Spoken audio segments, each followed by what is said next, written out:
নমস্কার, কেমন আছেন সকলে? আজ আমি আবার একটি নতুন রেসিপি ভিডিও নিয়ে এসেছি। আজ আমি বানাচ্ছি তাল পিঠা বা মালপোয়া, কিছুও বলতে পারেন। এর জন্য আমি একটি প্যানের মধ্যে 1 কাপ মতো চিনি নিয়ে নিয়েছি, 1 বাটি মতো তাল পাল্প। এটাকে আমি একটু গরম করে নেবো।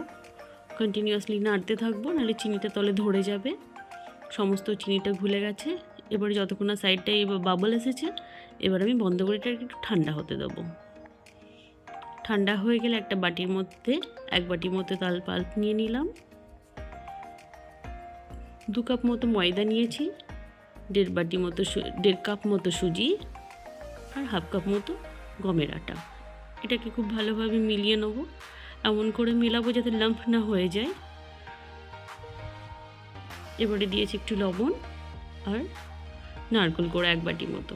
আবারও মিলিয়ে নিয়ে এটাকে আমি 10 থেকে 15 মিনিট মতো সাইড করে রেখে দেবো।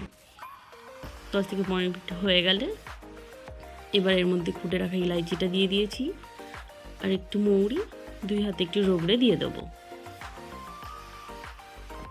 এই রেসিপিটা একটু অন্যরকম, একটু সময় সাপেক্ষ। ব্যাটারটা একটু গাঢ় লাগছে। এবার একটু এর মধ্যে আমি দুধ দিয়ে দেবো, 1 কাপ মতো। চাইলে আপনি জলও দিতে পারেন। ভালোভাবে মিলিয়ে নেবো এটাকে। মেলানো হয়ে গেছে। অন্যদিকে আগের থেকে আমি একটা কড়াই বসিয়ে রেখেছিলাম গরম হতে। কড়াই দিয়েছিলাম সাদা তেল। একটু আগে ব্যাটার দিয়ে রেখে নেবো। গরম হয়ে গেছে।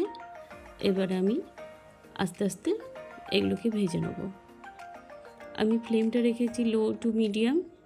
এটা উপর থেকে তেল ছিটিয়ে ছিটিয়ে এরকম করে আস্তে আস্তে ভাজতে হবে, একটু সময় সাপেক্ষ।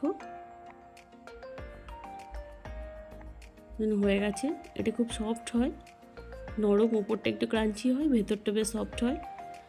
ভিডিওটি কেমন লাগলো অবশ্যই বলবেন। ভালো লাগলে পাশে থাকবেন, ভালো থাকবেন। অনেক অনেক ধন্যবাদ।